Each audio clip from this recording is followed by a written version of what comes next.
The Odd Pod. Odd Pod. A chance to dip back into the archives today and play you a programme that was first broadcast 41 years ago in 1980, featuring the late great David Collister. His voice and his programmes live on as a testament to his fantastic ability, and historian Peter Kelly. And today they travel to the west of the island and look at Peel Cathedral in Kelly's Eye.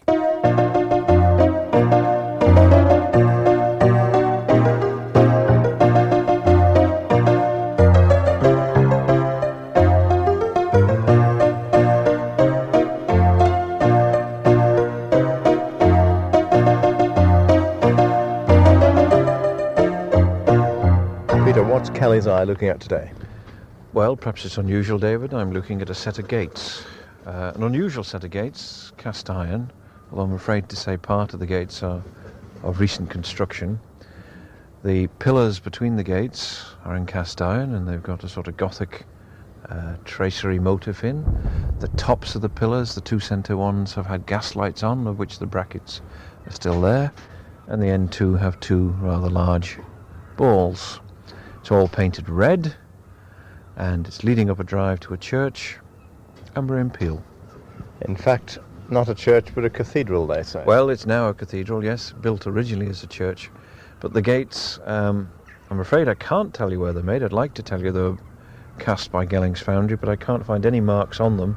Usually Gellings Foundry put their name somewhere on the side of a gate or on the lock block, but there's only one of the original gates left, and there's no name on that. Perhaps the centre section came from Plato's? Possibly. Certainly the centre section is much more recent. I suppose it blends in, really. They haven't been able to copy the pattern, but they've simulated it, so in driving past you wouldn't notice. These are originally, though, the Victorian gates? Oh, very much so, yes, and the entrance up to the church, or cathedral as it is now. Now, I suppose I better tell you something about the church. It was designed by a gentleman called Thomas Denville Barry, who originally came from Cork and then moved to Liverpool in 1845, set up an architectural practice, joined later by his sons. It became T.T. Barry and Sons, and surprisingly, although you may never heard of them, they've actually designed 5 churches and chapels on the island, and that is this one here in Peel, a chapel at Glenmay, the church at Patrick, Church at Port St Mary, and the Presbyterian Church at Ramsey. An impressive west window there, and what do I see at the top of the tower? Are those figures' heads or something? Well, yes, they're gargoyles. Of course, they're the original version, medieval version, not on this church. Of course, they would spout water out from the roof, but here, of course, they're purely decorative, as the roof water is taken down in a pipe. But the church, David, once upon a time had a spire. In fact, it's had an unfortunate history, the church. Foundation stone was laid in August 1879, and the church was actually consecrated in October 1893. But on the 27th of February 1903, there was a great storm which resulted in the nave roof, that's the centre part, collapsing. In fact, there are photographs in existence of this collapsed roof.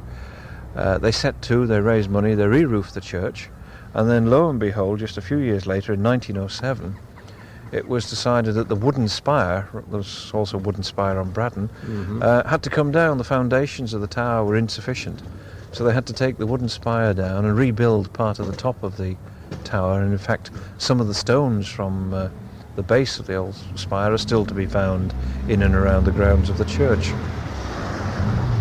Looked at from a distance, people might say, oh no, not another red brick building.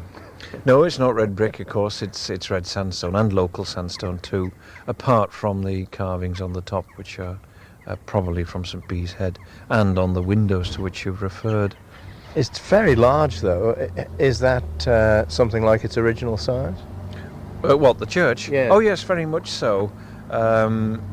You see, things that were done in Victorian times were built on the basis that the population was going to increase.